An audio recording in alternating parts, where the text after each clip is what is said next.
Hello everyone, good morning. चलिए आज का सेशन शुरू करने वाले हैं। जल्दी से सब कोई ज्वाइन कीजिए। सेशन बहुत ही स्पेशल है और एच गाइडेंस में हम आपका सबका स्वागत करते हैं। एच गाइडेंस आपको यहाँ पर निबोस से रिलेटेड हर चीज़ें प्रोवाइड करता है। जैसे चीज़ें हैं उनमें से कुछ खास हैं, उनका नाम मैं बता देता हूँ। जैसे आपके ओबी नंबर 1 से लेकर के जो भी लेटेस्ट ओबी जो चल रहा है 30-40 सब ओबी के आपको जो है सॉल्व पेपर क्वेश्चन प्रोवाइड किए जाएंगे। ओबी की लाइव ड्राफ्टिंग सिखाई जाएगी। और अगर कुछ डाउट है तो आपको हमको टेलीग्राम पर हमको ज्वाइन कर सकते हैं। HS-गाइडेंस में आप हमको टेलीग्राम पर भी ज्वाइन कर सकते हैं। कुछ भी समस्या है तो आप टेलीग्राम पर हमको मैसेज कर सकते हैं, हम आपकी समस्या का जरूर समाधान करेंगे। HS-गाइडेंस में हर तरह की समस्याओं का समाधान मिलेगा।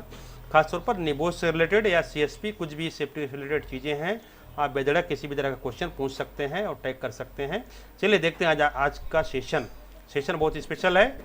चलिए चालू करते हैं। Then what happens if you do not comply? अगर हम या फिर आप मैनेजर हैं, आप मैनेजमेंट हैं, अगर आप हेल्थ एंड सेफ्टी रेगुलेशन को कॉम्प्लाई नहीं करते या फिर फुलफिल नहीं करते, फॉलो नहीं करते या फिर ब्रीच करते हैं। ब्रीच मतलब फॉलो नहीं करना। आप अगर फैक्ट्री एक्ट को फॉलो नहीं करेंगे, आप अगर ILO के रिक्वायरमेंट को फॉलो नहीं करेंगे, उसको कॉम्प्लाई नहीं करेंगे, देन आपके अगेंस्ट में कुछ ना कुछ लीगल कॉन्सिक्वेंसेस हो सकते हैं, लीगल एक्शंस आपके अगेंस्ट में लिए जा सकते हैं। What kind of actions? Like your verbal advisory और वार्निंग। आपको वर्बल वार्निंग दे सकते हैं वो।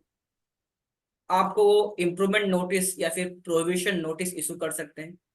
What is it? ये इम्प्रूवमेंट नोटिस और क्या होता है sir? Anyone? Difference between the improvement notice और प्रोहिबिशन नोटिस? इम्प्रूवमेंट मतलब सर क्या मतलब? हेल्थ एंड सेफ्टी को इम्प्रूवमेंट करने के लिए नोटिस देते हैं। And prohibition is like this must be curbed. I mean, just need to be prevented, eliminated. Not actually. Improvement notice क्या होता है? बस बता दीजिए, what is improvement notice? Work place पे सर इम्प्रूवमेंट कैसे करना है इसका एक नोटिस दिया जाएगा। एक वर्क प्लेस पे क्या क्या वर्जित करना है इसका एक नोटिस दिया जाएगा। हाँ, जैसे कि अभी इन द दोनों एफएनटी नोटिस सिनेरियो, दिए जाएंगे। लेबर इंस्पेक्टर ने वहां पे ऑर्डर इशू किया था कि आपको नेक्स्ट विजिट से पहले इंप्रूवमेंट करना है health and safety management system में। वहां पे उन्होंने इंप्रूवमेंट नोटिस इशू किया था। प्रोहिबिशन नोटिस क्या है? फॉर एग्जाम्पल, आप आपके वर्क प्लेस में ऐसा कुछ एक्टिविटी हो रहा है, ऐसा कुछ एक्टिविटी हो रहा है जिसमें कि एक एक्सीडेंट हुआ, सीरियस एक्सीडेंट हुआ, और लेबर इंस्पेक्टर ने विजिट किया आपके वर्क प्लेस को। उन्होंने इन्वेस्टिगेट किया कि ऐसा सीरियस एक्सीडेंट हुआ है और इस एक्टिविटी से और भी सीरियस इंजरीज हो सकती है या फिर फेटाल इंजरी हो सकती है, बहुत ज्यादा रिस्क है। तो लेबर इंस्पेक्टर आपको प्रोहिबिशन नोटिस देता है। इसका मतलब क्या है? वो आपको टाइम देगा, आपको टाइम देगा इम्प्रूवमेंट के लिए, और उस टाइम के अंदर, उस टाइम पीरियड तक ये एक्टिविटी बंद रहेगा। This activity will be prohibited until and unless we have taken some appropriate measures। जब तक हम लेबर इंस्पेक्टर के द्वारा कहे गए अप्रोप्रिएट मेजर्स को इम्प्लीमेंट नहीं करते हैं, तब तक ये एक्टिविटी आपका प्रोहिबिटेड रहेगा। That is called prohibition notice, right? Withdrawing approval, आपका अप्रूवल भी विड्रॉ कर सकते हैं। अभी आपने अप्रूवल, यस सर बताइए। मतलब जो सर अप्रूवल पहले दिया था, मतलब कुछ एक्टिविटी के लिए एक्टिविटी को क्लोज कर सकता है। करेक्ट। अभी लेबर इंस्पेक्शन ने आपको एक किसी, फॉर एग्जांपल, आप you are a car manufacturing company, you are a car manufacturing company. मान लेते हैं आपका महिंद्रा एंड महिंद्रा है। चलिए, ये कंपनी क्या करती है? वहां पे सारे पार्ट्स को असेंबल करती है और मैन्युफैक्चरिंग करती है, असेंबलिंग करती है और मार्केट में वो छोड़ती है फॉर नेक्स्ट प्रोसेस। तो इस कंपनी ने क्या डिसाइड किया कि हमें अपने ही वर्क प्लेस में पेंट शॉप, खुद का पेंट शॉप इंस्टॉल करना है। बाहर ना दे के थर्ड पार्टी को, हम अपने ही वर्क प्लेस में एक पेंट शॉप ओपन करेंगे जिसमें कि हम अपने असेंबल्ड किए हुए व्हीकल्स को पेंटिंग करके डायरेक्टली वहां पे भेजेंगे रिटेलर्स को। तो इसके लिए लाइसेंस कौन देगा? लेबर इंस्पेक्शन देंगे, licence, Yes, sir. Right. If in this process, अगर इस पेंट शॉप प्रोसेस में कुछ वायलेशंस होते हैं, मेजर वायलेशंस, जो कि आपके स्कोप में था लेकिन आपने फॉलो नहीं किया, उस केस में इस अप्रूवल को वो रिवोक कर सकते हैं या फिर उसको विड्रॉ कर सकते हैं, राइट। आपके लाइसेंस को कैंसिल कर सकते हैं, आपके अगेंस्ट में फाइन्स, पेनाल्टीज इंपोज कर सकते हैं, आपको कोर्ट में पेश कर सकते हैं, आपको वहां पे कोर्ट प्रोसीडिंग्स हो सकता है, आपका इम्प्रिजनमेंट हो सकता है, राइट। या फिर आप आपके जॉब को बैन कर सकते हैं, आप जो भी इंजर हुआ पर्सन, उसको वहां पे कंपेंसेशन देने में हेल्प कर सकते हैं। अगर मान लेते आपको इंडस्ट्री है एंड वहां पे कुछ हॉट वर्क हो रहा है, आपने वहां पे इमरजेंसी प्रोसीजर डेवलप नहीं किया और 2 वर्कर्स के डेथ हो जाती है because of lack of awareness about emergency procedure. वहां पे फायर इंसिडेंट हुआ और 2 लोग ही वहां पे डेथ हो गई, ठीक है।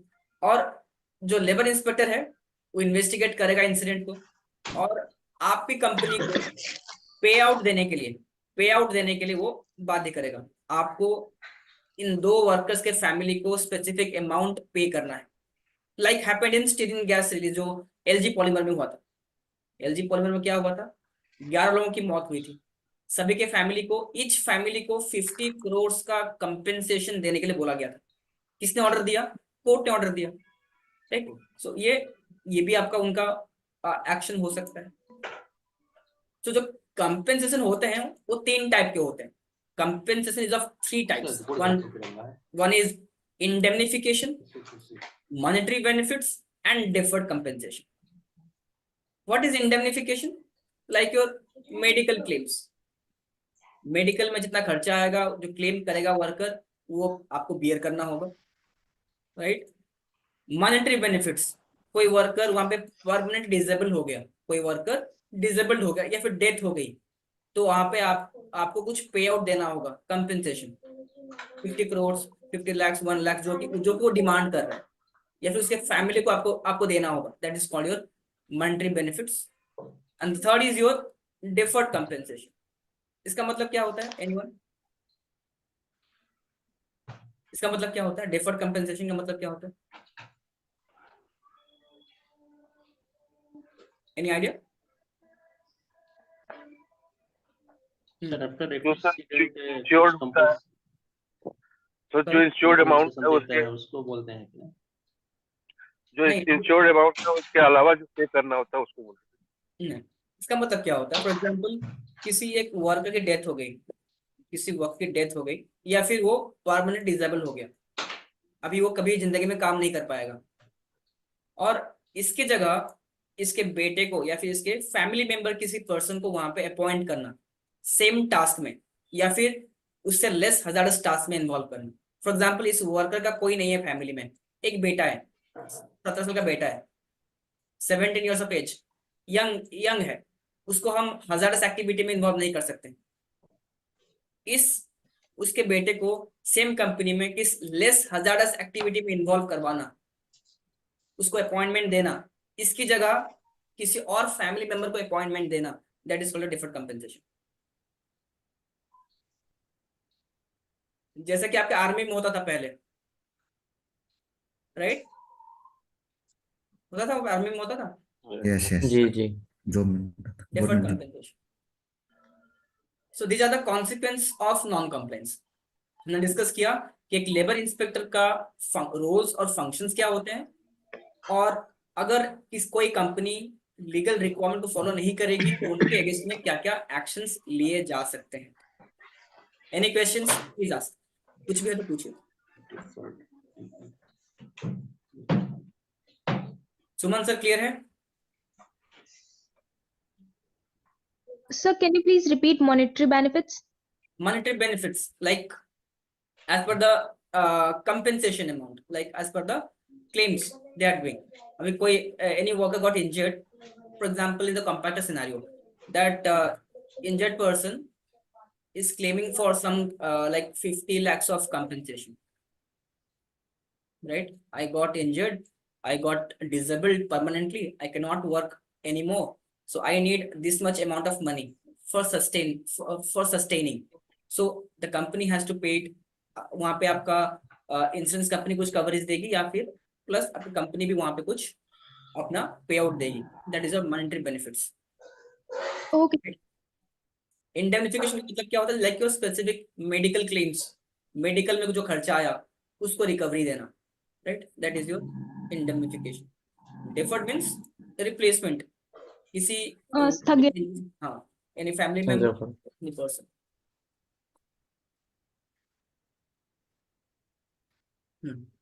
So this is a question: why an organization is complying with the legal requirement? कोई भी कंपनी लीगल रिक्वायरमेंट को फॉलो क्यों करती है? To avoid all these enforcement actions. तो क्वेश्चन पूछेगा कि what are the legal reason, what are the legal reasons we should follow health and safety. These are the legal reasons: to avoid your notices, to avoid any withdrawing of approval, to avoid any kind of fines, imprisonment, any kind of legal actions. We should follow health and safety at the workplace. So now we'll talk about ILO. As discussed, ILO क्या है? ILO is a governing body, or it is an organization, we can say, जो क्या करती है? Labour के standard के लिए, labour के सेफ्टी के लिए वहां पे कुछ पॉलिसीज या फिर कुछ स्टैंडर्ड्स डेवलप करती है. वो दैट डेवलप सम स्टैंडर्ड्स जो कि हर एक कंपनी को फॉलो करना होता है, राइट? और वहां पे सेफ वर्किंग कंडीशंस डेवलप करने होते हैं ताकि लेबर्स हैं, जो भी एम्प्लॉइज हैं, वी आर ऑल लेबर्स, आप सभी को लेबर्स हैं. In the language of ILO, labour मतलब कौन है? जो कि कंपनी के लिए काम करते हैं, सभी कोई लेबर्स हैं. Even the top management, even the soft floor employees also, सभी कोई लेबर्स हैं, सभी कोई एम्प्लॉइज, एवरीथिंग, एवरीबॉडी. सो उनके सेफ्टी के लिए कुछ पॉलिसी डेवलप करना, कुछ स्टैंडर्ड डेवलप करना, उनके वेलबींग के लिए, मेंटल वेलबींग के लिए हो, फिजिकल वेलबींग के लिए हो, उनके लिए कुछ स्टैंडर्ड डेवलप करती है. That is the function of ILO. तो ILO के जनरली बहुत सारे ब्रांचेस हैं, like not branches, like we can say several clauses, like a convention, recommendation, protocol भी होता है, कोड ऑफ प्रैक्टिसेस होते हैं. लेकिन हमारे सिलेबस में कन्वेंशन और रिकमेंडेशन बारे में बताया गया. Will talk about convention and recommendation. So convention क्या होता है? Convention are ratified by national governments. They come in force.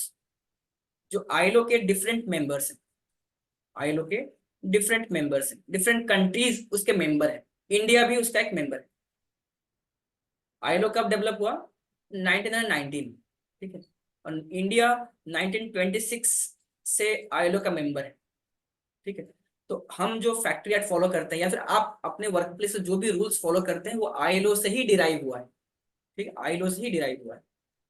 तो अभी जैसे कि इंडिया है, similarly different countries, different members, they sit together and they carry out a meeting to discuss on the general guide. अभी क्या improvement हो सकता है लॉ में, राइट? दे मीट एनुअली, वो एनुअली मीट करते हैं. हर एक मेंबर कंट्रीज एनुअली मीट करते हैं और एक meeting, they conduct a meeting जिसमें कि वो डिस्कस करते हैं कि ILO के स्टैंडर्ड्स में और क्या इंप्रूवमेंट हो सकता है और क्या गाइडलाइंस हम ला सकते हैं, राइट? तो जो गाइडलाइंस वो डिस्कस करते हैं, that is called a convention. General guidelines they discuss कि एक वर्क प्लेस में जनरल स्टैंडर्ड्स क्या फॉलो होना चाहिए, that is a convention. How to apply that convention is called a recommendation, or the detailed way of applying the convention is called a recommendation. एक simple example है, जब Covid आया तो वहां पे कुछ रूल्स बनाए गए. वहां पे डिफरेंट कंट्रीज हैं, वर्ल्ड वाइड डिफरेंट कंट्रीज हैं, ठीक है. तो हर एक कंट्री में कोविड का इम्पैक्ट था, राइट? तो उन्होंने क्या किया? अभी WHO ने या फिर WHO ने वहां पे क्या किया? एक जनरल गाइडलाइन बनाया कि उन्होंने बताया कि COVID-19 इज अ पैंडेमिक कोविड-19 एक पैंडेमिक है और ये बहुत ही खतरनाक है और इसके लिए हमें कुछ कंट्रोल मेजर्स लेना चाहिए, ये एक लीगल रिक्वायरमेंट बन जाता है। ये आपका कन्वेंशन है। उन्होंने बस जनरली बोल दिया कोविड-19 एक पैंडेमिक है और इसके अगेंस्ट में हमें कंट्रोल मेजर्स या फिर प्रिवेंटिव मेजर्स लेना चाहिए। बट क्या प्रिवेंटिव मेजर्स लेना चाहिए वो वैरी करेगा, क्योंकि हर एक कंट्री में उसका इम्पैक्ट अलग अलग है। चाइना में इम्पैक्ट सबसे ज्यादा था, इंडिया में उससे ज्यादा था, कहीं यूके में कम था, या फिर हम मान लेते हैं आपका श्रीलंका में कम था। डिफरेंट कंट्रीज में उसका इम्पैक्ट कम था। तो हर एक कंट्री वाइज आपका रिकमेंडेशंस या फिर रूल्स अलग अलग थे। WHO ने एक कन्वेंशन बनाया, एक एक्ट डेवलप किया कि कोविड-19 is a pandemic and we need to apply appropriate control measures. But क्या control measure? Like your wearing of mask. Hello. Yes sir. Mask, हाँ, सैनिटाइजर्स। बढ़िया, बैठे हो। So बात कर रहे हैं सर वो। हाँ, तो wearing of mask, maintaining 6 feet distance, right, sanitizing the hand frequently, ये जो था ये आपका रिकमेंडेशन थे, ये आपका रिकमेंडेशन थे। आप हम क्या कर रहे हैं, यहाँ पे कंट्रोल मेजर्स अप्लाई कर रहे हैं। जो आपका जनरल गाइडलाइंस था उसको हम अप्लाई कर रहे हैं।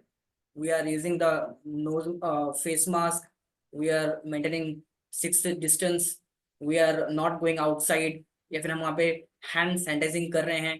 ठीक, this are your recommendation. Specific guidelines बन जाता है, रूल्स बन जाते हैं। इंडिया में ये रूल्स हम फॉलो कर रहे हैं, किसी और कंट्री में और उसका इम्पैक्ट कम होगा तो वो इतना डिटेल में उसको फॉलो नहीं कर रहे होंगे।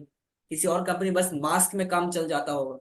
तो ये रिकमेंडेशन होते हैं वो वेरी करता है इंडस्ट्री कैटेगरी से। So convention is nothing but it is a general guideline that is developed by different national governments, different national bodies or members. They sit together, they come into force, they conduct a meeting and they develop some general guidelines. And these general guidelines are legally binding. ये आपका legally binding force है।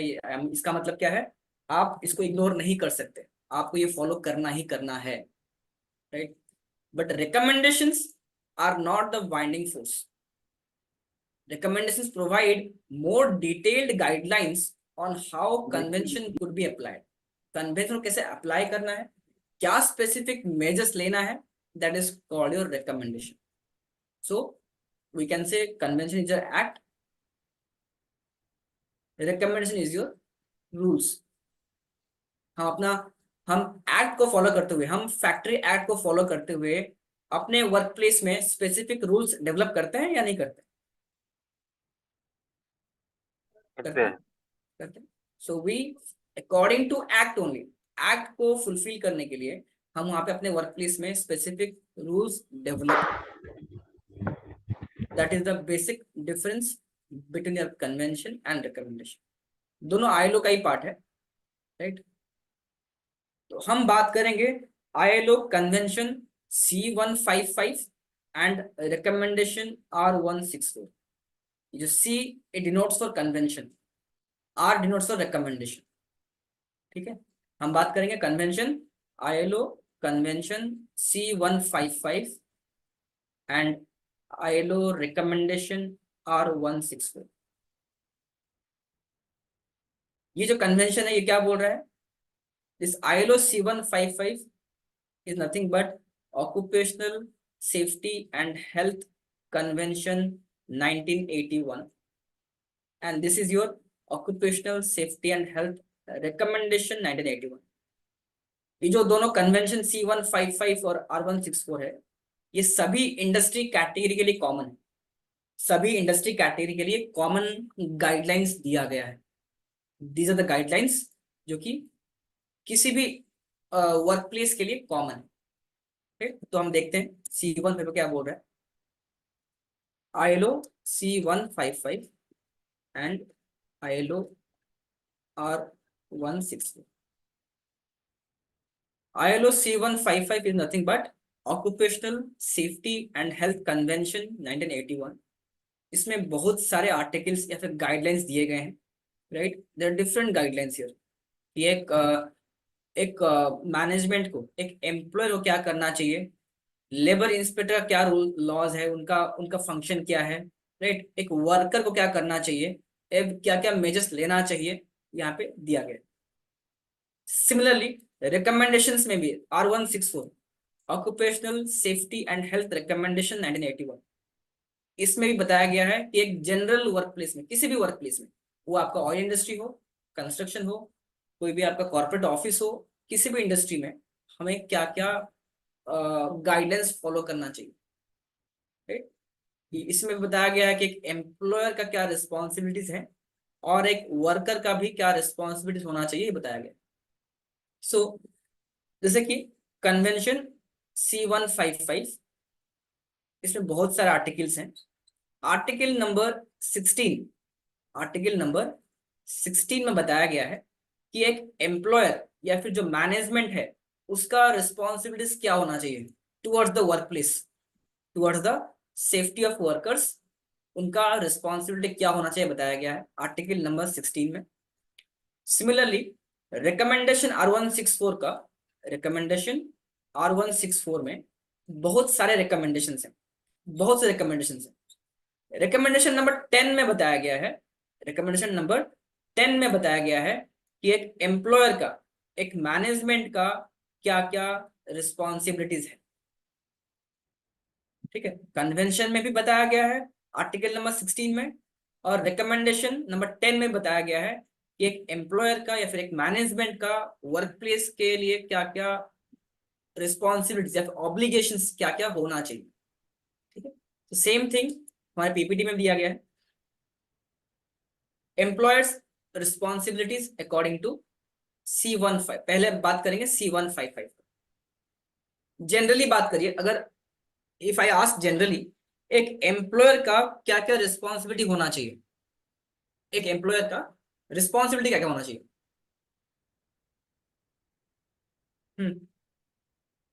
Other than ILO, ये भूल जाइए, forget about this, ये भूल जाइए।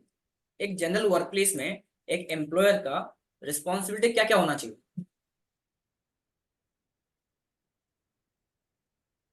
सुमन जैना प्लीज बताइए, एक वर्क प्लेस में एक एम्प्लॉयर का, एक टॉप मैनेजमेंट का रिस्पॉन्सिबिलिटी क्या होना चाहिए। सबसे पहले तो सर जहाँ पे जो भी काम चल रहा है अपना, जिस रिगार्डिंग हम अपना वर्कर भेज रहे हैं काम के लिए, वो सबसे पहले मशीनरी जो भी है तो अच्छे कंपनी का है, सर्टिफाइड कंपनी उसको मशीनरी हमें सब देना है काम के लिए।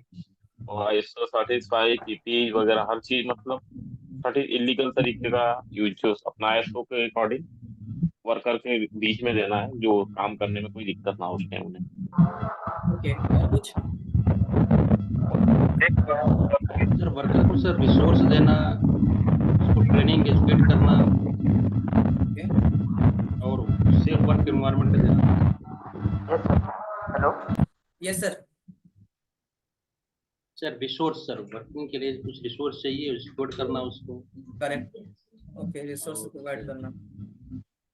व्हाट काइंड ऑफ रिसोर्सेज बताइए, resources in the term of which kind of resources.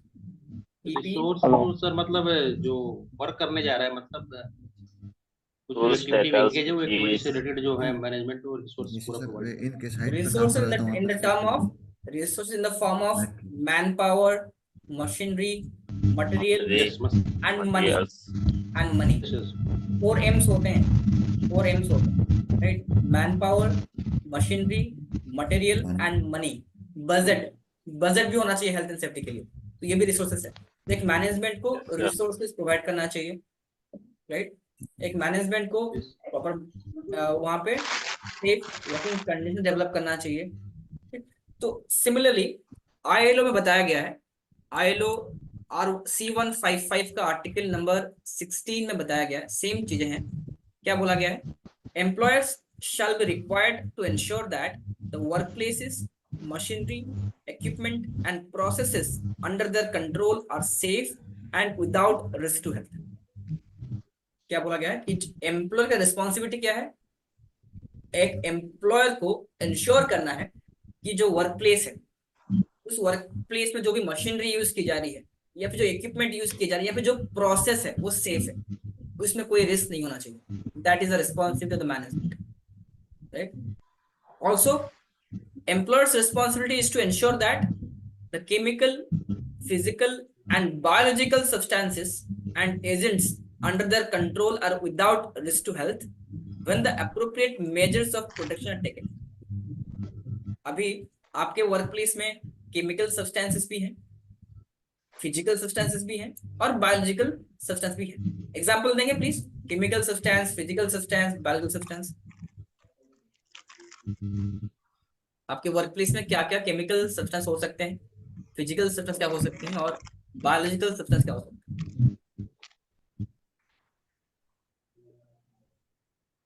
Chemical हो गया, पेंट हो गया. सॉरी. सर पेंटिंग इंडस्ट्री जो पेंट यूज करती है, करेक्ट. कुछ केमिकल प्लांट्स हैं जो केमिकल मैन्युफैक्चरिंग करते हैं, पेंट वगैरह बनाते हैं सर, वो जी जी जी. जिससे H2SO4 का कोई प्रोडक्शन करता है, H2SO4 में जैसे करोजिव है. करेक्ट. तो आपके वर्क प्लेस केमिकल मतलब सब्सटेंस उनको हो सकता है. appropriate PPs देना, ट्रेनिंग देना, वो सब प्रोवाइड करना. हाँ. तो यहाँ पे क्या बोला कि अगर आपके वर्क प्लेस में कोई केमिकल सब्सटेंस है, फिजिकल सब्सटेंस है, फिर बायोलॉजिकल सब्सटेंस है, उसको कंट्रोल करना बाय अप्रोप्रिएट कंट्रोल मेजर्स. और कंट्रोल मेजर्स लेने के बाद कोई रिस्क नहीं होना चाहिए. इसका मतलब क्या बोल रहा है कि एक एम्प्लॉयर को अपने वर्क प्लेस में अप्रोप्रिएट कंट्रोल मेजर्स लेना चाहिए और लेने के बाद रिस्क नहीं होना चाहिए. मतलब कंट्रोल मेजर्स अप्रोप्रिएट होने चाहिए, राइट. जनरल वे में बताया गया है कि जो भी फिजिकल सब्सटेंस है, लाइक योर कोई भी आपका मशीनरी है या फिर जो भी टूल्स आप यूज करते हैं वर्क प्लेस पे, जो भी आप मटेरियल्स यूज करते हैं, वो सेफ होना चाहिए. उसके लिए आपको प्रॉपर मेजर्स लेना चाहिए. Biological substance like your COVID-19 या फिर आपका स्नेक बाइट, या फिर आपके वर्क प्लेस में मच्छर ज्यादा हो रहे हैं, या फिर आपके work, sorry, Rabies virus. yes, any kind of virus, any kind of bacteria, any kind of like Yes. poisonous like animals are there, जिससे कि आपको हार्म हो सकता है. अगर है आपके वर्क प्लेस में, तो उसके अगेंस्ट में एक एम्प्लॉयर को अप्रोप्रिएट मेजर्स लेना चाहिए. और मेजर्स लेने के बाद हाइजीन भी हो सकता है सर. सॉरी, हाइजीन भी हो सकता है सर. हाँ बिल्कुल. फॉर एग्जांपल आपके वर्क प्लेस में 1000 वर्कर्स हैं, लेकिन आपके पास प्रॉपर टॉयलेट फैसिलिटीज नहीं है, राइट. तो ये भी आपको बायोलॉजिकली हार्म कर सकता है, बिल्कुल कर सकता है. सो इसके लिए भी हमें प्रॉपर टॉयलेट फैसिलिटीज देना चाहिए, राइट. वहाँ पे प्रॉपर एकोमोडेशंस, वहाँ पे रेस्टिंग फैसिलिटीज, जो भी वेलफेयर फैसिलिटीज है वो देना चाहिए. This is the responsibility of the employer. तो यहाँ पे कन्वेंशन में जनरल वे में बताया गया है कौन सा केमिकल सब्सटेंस, कौन सा फिजिकल नहीं बताया गया है, और क्या मेजर्स लेना है ये भी नहीं बताया गया. एक जनरल गाइडलाइन बताया गया है कि अगर आपके वर्क प्लेस में केमिकल सब्सटेंस है, फिजिकल सब्सटेंस है, बायोलॉजिकल सब्सटेंस है, तो आपको अप्रोप्रिएट मेजर्स लेना चाहिए प्रोटेक्शन के लिए. इसके अलावा employers shall be required to provide adequate PPEs. वहां पे adequate job specific PPEs वहां पे प्रोवाइड करना चाहिए, so that रिस्क को मिनिमाइज कर सके. रिस्क को मिनिमाइज करने के लिए हम वहां पे appropriate PPEs in the terms of clothing, equipment में प्रोवाइड करना चाहिए. These are the responsibilities of employer according to Article 16 of C155.